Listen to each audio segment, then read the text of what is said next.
Hey guys, welcome back to our YouTube channel the इन्फोशन में एक बार फिर से आप सभी का बहुत बहुत स्वागत है।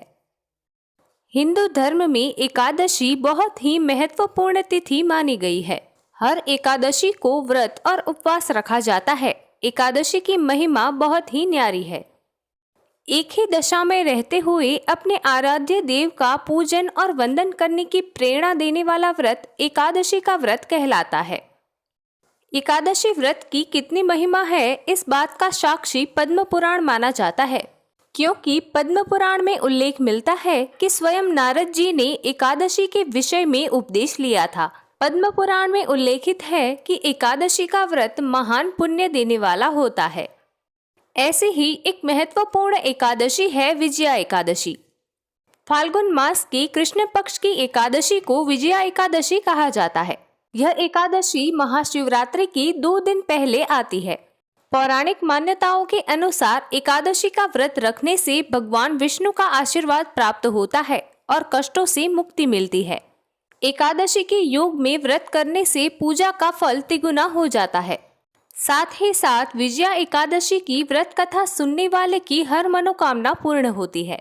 इसीलिए आज के इस वीडियो में हम विजया एकादशी के उपलक्ष्य में विजया एकादशी से जुड़ी हुई व्रत कथा बताने वाले हैं, तो हमारे साथ इस वीडियो के अंत तक बने रहें। विजया एकादशी से जुड़ी हुई ये कथा त्रेता युग के समय की है। उस समय जब भगवान श्री राम ने माता सीता के हरण के पश्चात रावण से युद्ध करने के लिए सुग्रीव की सहायता से वानर सेना को एकत्रित किया था, लेकिन जब श्री राम ने सेना के साथ लंका की ओर प्रस्थान किया तो लंका से पहले विशाल समुद्र ने उनका रास्ता रोक लिया था। उस समुद्र में बेहद ही खतरनाक समुद्री जीव थे जो कि वानर सेना को नुकसान पहुंचा सकते थे। क्योंकि त्रेता युग में श्री राम मानव स्वरूप में अवतरित हुए थे, इसी कारण से वे इस समस्या को उसी स्वरूप में सुलझाना चाहते थे। इस कारण से उन्होंने लक्ष्मण को समुद्र पार करने का कोई उपाय बताने को कहा।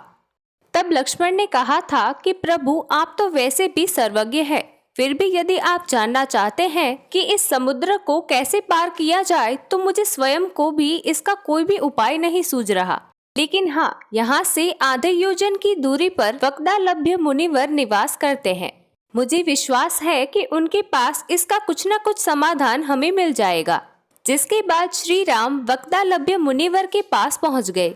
श्री राम ने मुनिवर के सामने अपनी समस्या रखी तो मुनि ने उनको बताया कि फाल्गुन मास के कृष्ण पक्ष की एकादशी को यदि आप समस्त सेना सहित उपवास रखें और एकादशी का व्रत करें तो आप समुद्र पार करने में कामयाब होंगे ही। साथ ही साथ इस उपवास के प्रताप से आप लंका पर भी विजय प्राप्त कर पाएंगे।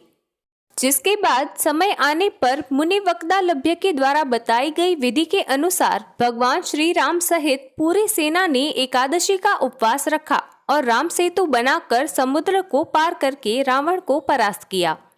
कहा जाता है कि द्वापर युग में धर्मराज युधिष्ठिर को भी इस एकादशी के महत्व के बारे में जानने की जिज्ञासा हुई थी। उस समय श्री कृष्ण ने युधिष्ठिर को इस एकादशी के महत्व के बारे में बताया था।